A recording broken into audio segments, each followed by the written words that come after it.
I'm sitting here tonight with Sam de Brito, author of Hello Darkness. Welcome to Shearer, Sam. Thanks for having me. No worries. Stoked to be here.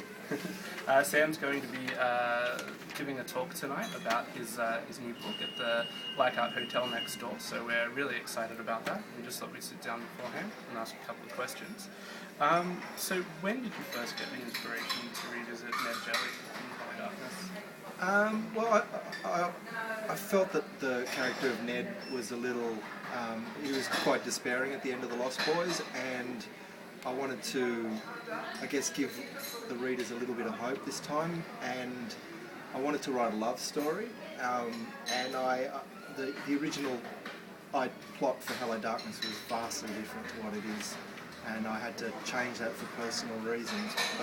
So I wanted to write a love story with Ned and sort of show the transformative power of love in his life, and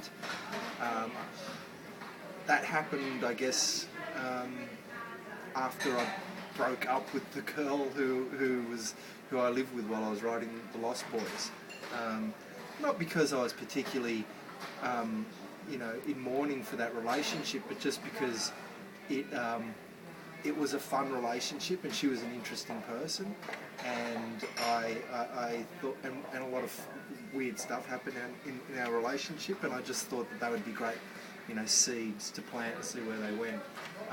So yeah, basically after this breakup, I thought I want to write a love story, and it ended up as Hello Darkness, but definitely not what I started writing.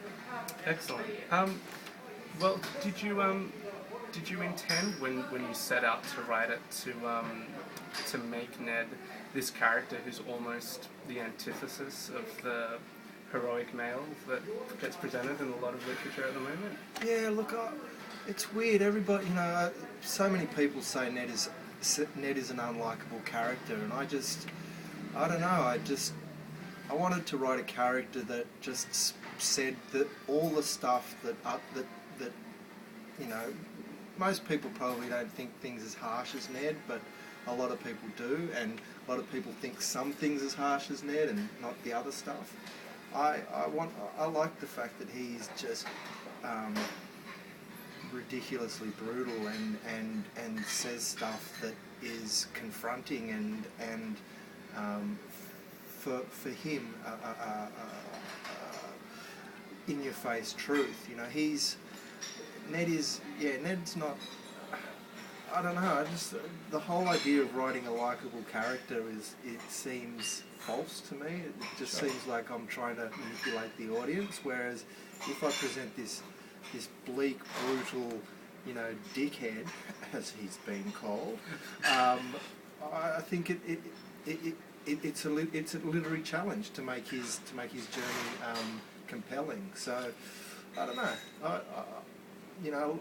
A lot of people don't like Ned. I find him he's an interesting car to drive, because you don't have to follow the road. You just go straight through buildings.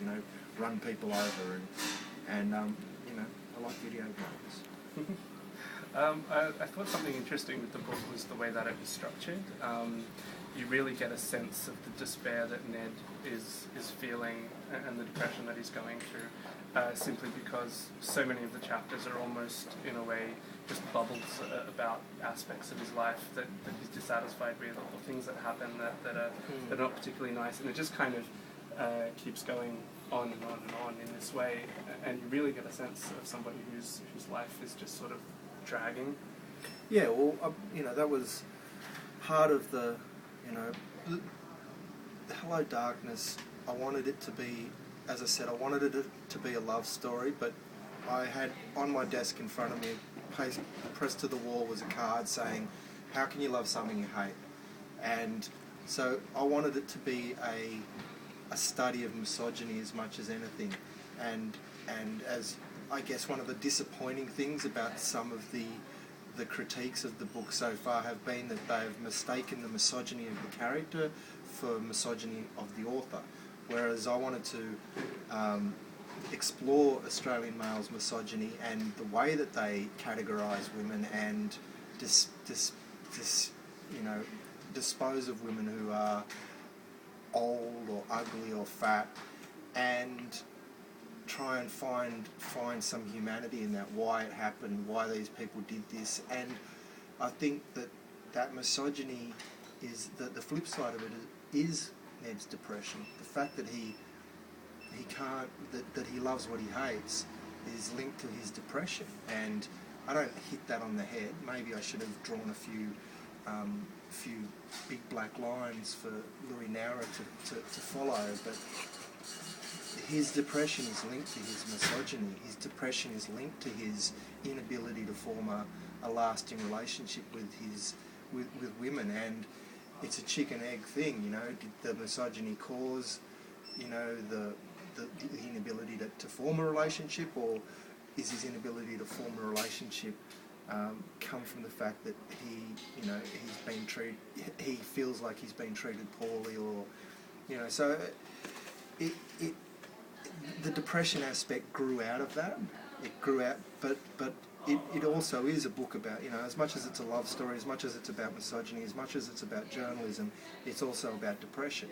And, you know, one of the first readers who read the book said he got to the part where Ned, you know, opens up the book on depression and realises, hey, I'm depressed. That he followed many drafts and he sort of went, oh, fuck, Ned's depressed. And so, you know, hopefully that came as, you know, that was the kind of epiphany. And it's also, you know, trying to illustrate how difficult and problematic it can be for men, you know, if not Australian men, any man, to say, oh, hang on, I am depressed. There's a reason why I'm being so self-destructive. And finally, I just wanted to ask about Louis Nara and the review in the Weekend Australian, where he coined the phrase dickhead lib to describe. I don't know. Look, Louis Nara changed his name by deed poll from Mark Doyle. You know, that's pretty much all you need to know about him. In that, I don't know, it's someone who's so afraid of his past that he changes his name, or so embarrassed by, you know, that his past is, anyhow. Louis has his opinion, you know, and he's entitled to it. I just wish that he'd written in the review that 3 months prior to the review, I had written a post about his wife, Mandy Sayer. You know, she wrote a very nasty little piece about men's literature and said, you know, a book about the thoughts of men would have to be a very small book. And I wrote about how that sort of sneering contempt for men, because I'm a men's columnist first and foremost for the Herald and the Age, is the equivalent of, you know, the stupid one-liners you see in Ralph magazine. And I really thought it was a cheap piece that Mandy wrote. And Louis obviously squared up, you know. Good luck to you, mate. Can't wait to meet you. Excellent. Well, Sam de Brito, thank you so much for talking with us. Thanks, mate.